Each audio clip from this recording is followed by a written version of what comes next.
Welcome back to the War Room and this holiday edition of Washington's War. I'm King Georgie. Join me as we watch the strategy phase where my man Cornwallis is about to drop the hammer on those bloody colonists. Long live the king. Me. Had enough from old King Georgie. We are back. And strategy phase has begun. I'm trying to think if there's anything else I need to update on besides the French Navy. We have dealt out the strategy cards. Dealt them to the American first.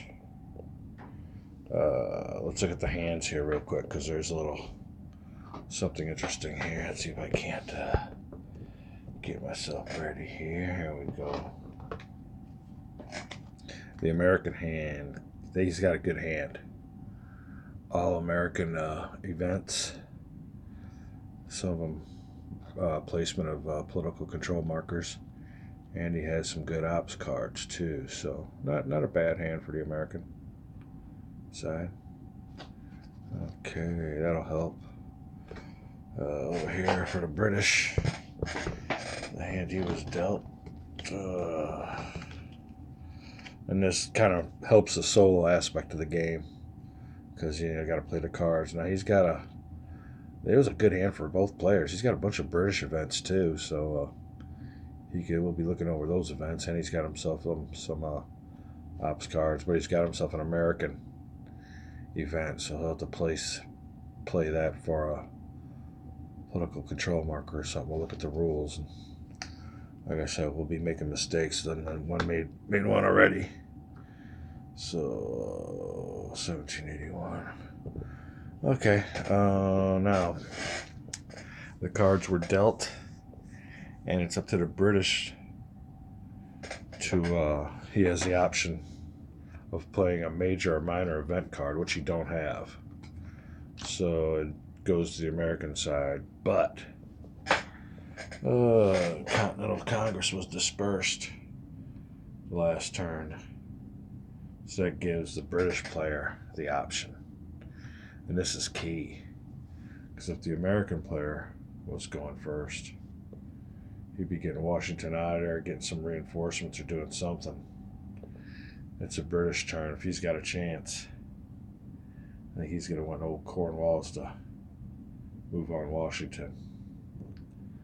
Let's see what's getting done. Enough of this chasing. Time to fight. So therefore, it is the British turn because the Continental Congress was dispersed last turn. Let me go check the rules on that real quick and I'll be right back. I'll bring that up. Okay, here we are. It says strategy phase. We're looking at a B. If the previous turn of Congress was dispersed, 7.7. The British player chooses who will play the first strategy card. So the British player, of course, wants to play the first strategy card and activate Cornwallis so he can attack Washington. So we're going to get interesting here real quick. Cornwallis is a 2. We have 3 ops. We could do a Q. Start a Q, but that'd give Washington too much time. So we ain't gonna do that. We're gonna play a 3 ops card and get it while it gets good. Alright, I don't think we got any battle cards. These are event cards, so let me look over the cards. None of them are battle cards, so I don't get no modifier there. Now another thing was if the American player got to go first, well, another reason he wanted to get Washington to move a little bit was to move inland because the British player now is going to get a bonus for naval. We wanted to take that bonus away. Plus the American player wanted to get someplace where they had political control of the territory. That gives them a militia bonus and a die roll. So we will be looking at a battle.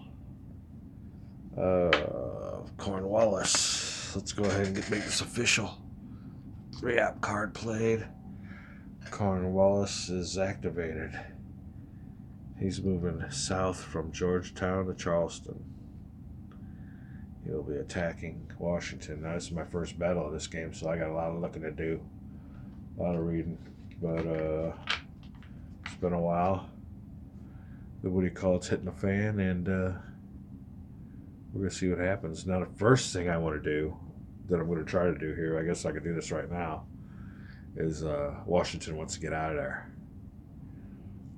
In the other battle, Arnold made a run for it. Washington's going to want to make a run for it. His escape number is 2.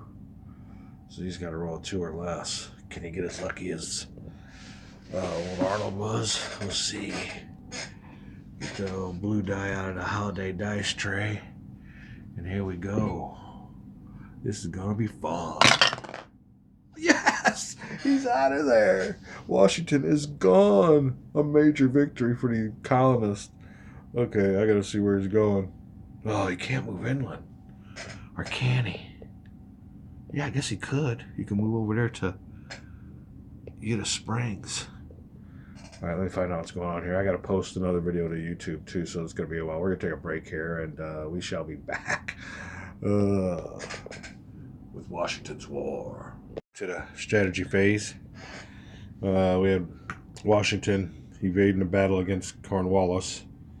He's only able to take 5 combat units with him, so one will be left there probably to be overrun. But another interesting note that I overlooked was when he does need a 2 or less to evade, but he gets a +2 on the evasion. So instead of a 2 or less, it's a 4 or less. So Washington, and I think there's another general, I forgot, I'll have to see which one it is, has a special modifier. So his odds of being able to evade are pretty good most of the time. So luckily he had a low die roll and it didn't matter. So there's where he went ahead and retreated to. It was his only place to retreat. He could have retreated back here, but that had been on along the coast again, and we would have suffered that naval advantage by the British. Now, another modifier in battles that you get is who controls the colony that you're fighting in. Whoever has a majority of political control markers gets a modifier in battle there also. So we want to not only get away from the coast, we want to get to a friendly colony. So we're working on that. It is the British turn. They're going to go ahead and I think this is going to be an automatic overrun. Where Cornwallis is closing in on Charleston. Only 1 combat unit left behind. Couldn't go with Washington, so we shall be back. It was an automatic victory. He had more than 5 combat units. So the British player declares an overrun. The colonists suffer 1 combat unit loss. And old Cornwallis is going to continue his movement. He's moved from Georgetown to here, which is 1. He has 3 left. Hold on. Does he want to engage? Or does he want to come down here and disperse the Congress? Let me see. 1, 2, 4. Well within range.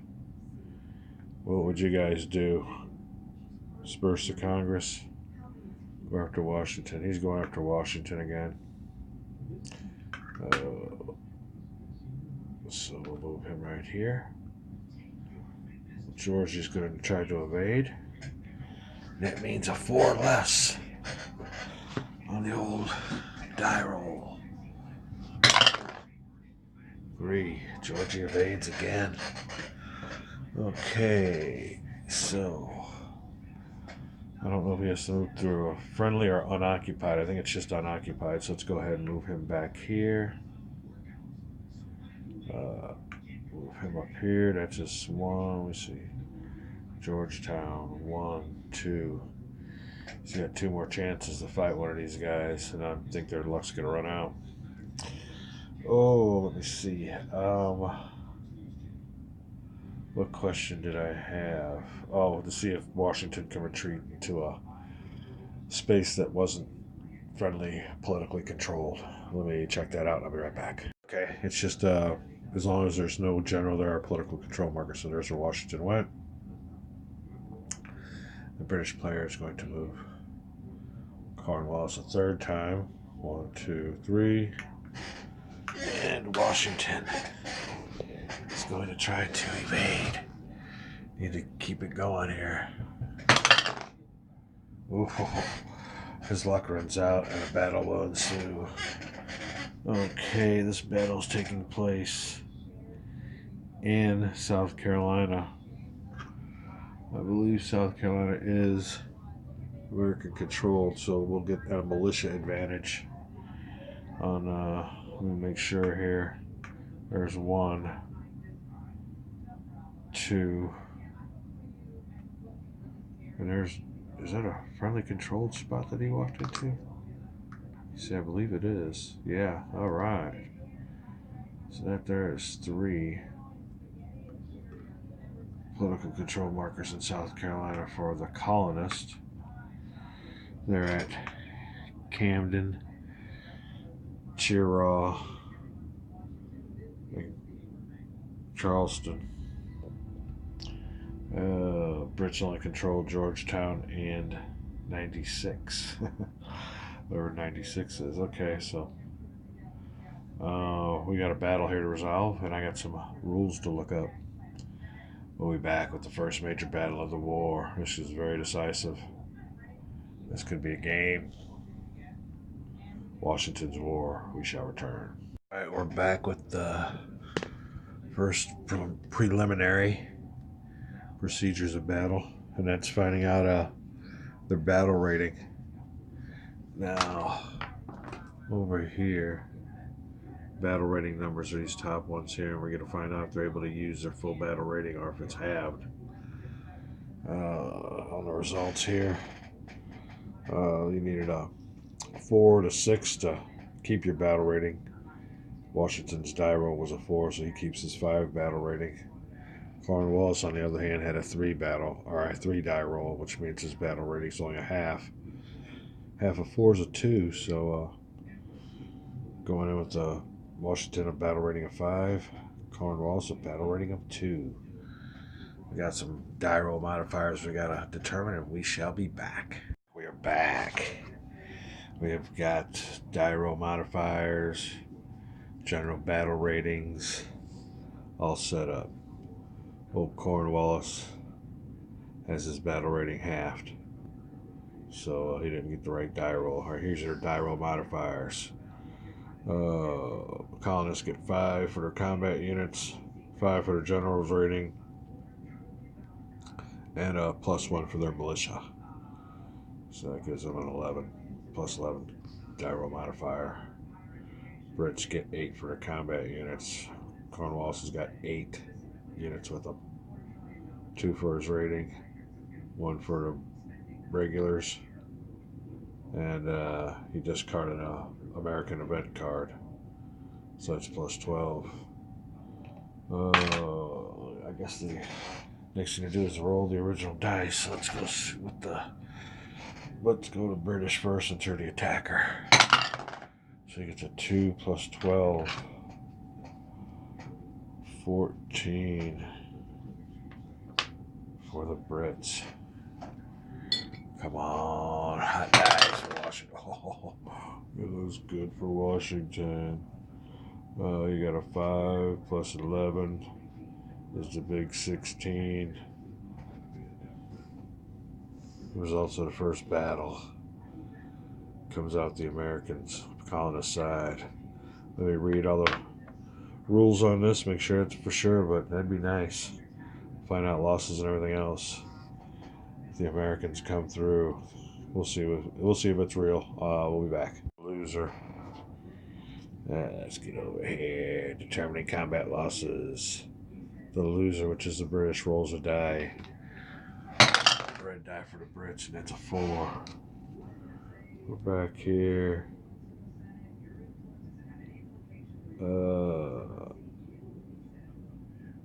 True combat losses. So Cornwallis loses 2. He's down to 6. Alright, let's do the Americans. Oops. Americans get a 4 also.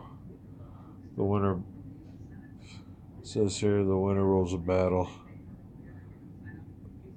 Winner die, losing side. Winning side loses. Oh my god, we got agility ratings here. Okay, hold on, let me read this. This isn't as easy. Hold on, be right back. I think I got it figured out. Alright, let's read this together. If the losing side has no general, that don't apply. The losing general has an agility rating of 1. Well, he has an agility rating of 2. So if the losing general has an agility rating of 2, the winning side loses 1 combat unit. If the roll is 1 to 3, the roll is a 4. So I'm thinking general or Washington comes out unscathed. Alright, I'm going to read the special here. And I'll see what else is up. I guess Cornwallis retreats. So we'll be back. Cornwallis is retreating back to 96. He had an option of retreating here, but he'll come back this way. He had a political control marker there, so he could go back to his little area where he's got political control. Shocker for Cornwallis. He lost 2 combat units. Washington lost 0. So next we're going on to there's retreat by sea. Some other retreat requirements. Okay, if the attacker loses a battle. The attacker loses a battle, surviving general must retreat into a space which it entered. Oh, hold on a second. I got this wrong. He's supposed to retreat from where he entered from. So let me go look at this rule and see if there's any other effects besides him having to retreat back here. So let me be right back. Okay, yeah, I believe that's correct. So Cornwallis has to retreat. Oops. Give me back my political control marker. Yeah, Cornwallis has got to retreat back here. So there's where he is. That will be that. If it's general and surviving combat units cannot conduct a legal retreat, they surrender. So he's good on that. I believe it is colonist time to play a card. So that is it for his battle. Washington survives. We'll be back to see what the colonists do. Before I forget, let's go down here to the French Alliance. Event card. Plus a certain amount of spaces. Ooh, I'll have to look that up. American victories, plus 1 space. British lose regulars, equals 2 spaces. So, yeah, this little thing's going to get moved here. Let me find out what it means by event cards, because the British player did play an event card to gain a modifier. So we'll be right back. British lose their British regulars advantage die roll if they lose 3 or more combat units. Just 1 away. Almost on that one. Alright. The event card means there's certain event cards that will move this track up or down, so nobody's played that yet. American victories, 1 space. Let's go 1 space up. The American victory just had. The British don't lose no regulars advantage yet, so don't go up any spaces, and Washington hasn't been captured, so that's the only result of the battle right now. That is about it. I think it's, like I said, the Americans' turn, so let's stick around here and see what they got as far as battle cards. All right, now here's one that will contain here's one that I was just talking about. Hortense et C. Clandestine French and Spanish aid may be played by the American player in any form of advance of French Alliance marker 2 spaces on the French Alliance tract. Alright, well, that's what I was just talking about when it comes to events. So, if I discard it, I gotta reshuffle the strategy cards. So, that's one to keep in mind. I'm looking at my battle here, advantages. Don't want to engage. We're going to get some reinforcements. Reinforcements sound good. That is what I need. American player, one strategy card randomly removed. PC markers in 3 spaces, that'll come in handy. And advance that alliance tract. Alright, first things first. I need reinforcements. So, the American card is going to be 3 ops played as reinforcements. I'll come over here, replace the card. I'll grab me a nice little 2 and a 1. And let me check the rules on placements. We'll put them right there underneath Washington, but I want to make sure everything's kosher. Be back. So I played my 3 ops, taking this and reinforcing the space that Washington is on. So I'll hook up to 5, 6, 7, 8. Washington's beefed up. We got a political control marker there.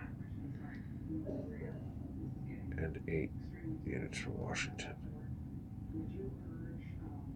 Alright, Washington's sitting tall. Taller than old Corny. Old King Georgie ain't getting too happy. Alright, that's that play. What's going over here? Oops, let me put this card back. Put this card underneath here because he played that during battle. What is the British gonna do? Oh, shoot. Might be a good time to move some other generals down here. Oh, he's only got a 2. Moves any American PC after the French alliance has occurred.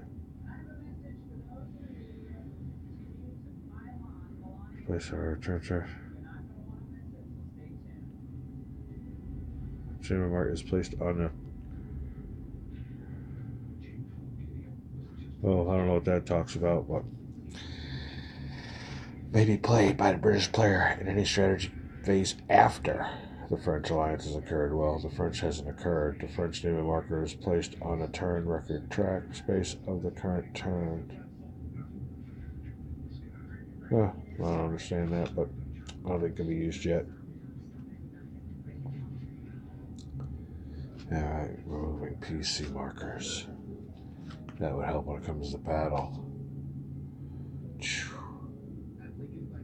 Can't activate any generals. Oh, he got 1 reinforcement coming. Oh, what can he do? Can't activate a general. That is bad news for the Brits. I mean, look at this. I'll be back. Here's what I'm looking at. Only takes 2 to activate Cornwallis. But I've only got. I'd have to do a queue. So I can't get him a 1 reinforcement. He's got a 1 reinforcement coming there. Any op card will activate it. Ooh, that might be the thing to do for the Brits. I don't think I'll be able to bring any of my other generals down because I don't have enough operation cards. And he wants to get another unit in there if he can, just for reinforcements, because he might be attacked by Washington. So we're gonna go ahead and do that. Play this ops card. Anyone ops card on the British spot over here. I'll grab my 1. And I believe I can put him under here with Cornwallis. Let me check the rules real quick. Make sure that's a legal move. You can't put him right there. You got to bring him in on a port. So I don't know how smart that would be. Just get overrun. Ooh, what to do, what to do. Alright. Any port. Does it have to be a... I think it'd be any port that's not occupied by an American or a colonist general and political control markers. So, tough choice here. Put him down here, he's just gonna get nailed. What does it say? Once during the energy, the British player may bring on a reinforcement by playing an ops card, placing the ops card in the box. To bring on reinforcements, the British player transfers any number of C's from the British reinforcement box to any one non-blockaded port space that does not contain an American combat unit or political control marker. Alright. Let's do it this way then. Bring him. I'm going to go ahead and put him here anyway. It was just a one. Lone one. I'm bringing a general on with them. The general will be Burgoyne. If I pronounce that right. That's what we're going to do. So that is the British player's turn. Let me look at some strategy here and some cards for the American player. We'll see how it goes. We shall return. And it is colonist's turn. I looked over some of these cards. He's got a good hand, but I think what the urgent need right now is for more reinforcements. So for the last reinforcement play of the strategy phase, I'll be putting this card over here and looking for 2 more combat units for old George Washington. So winter's coming up. He can only protect 5. I got to keep that in mind. But he's got a nice little army here. Washington is ready to go on the offensive. I think that's going to do it for tonight.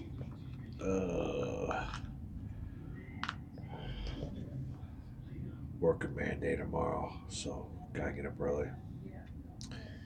Yeah. Oh, put the old marker over here to remind me that it's the British turn. But that's what we got going on there. Unless the Brits can bring on some reinforcements, Cornwallis might be in trouble. Those die roll modifiers. Well, Washington had a good die roll though, so we'll have to see what's up. But he's got the combat units.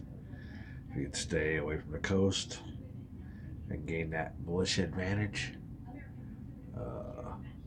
could be looking good. So, tables turning here at Washington's War. Good game by Mark Herman. Good night, all. We'll see you next time.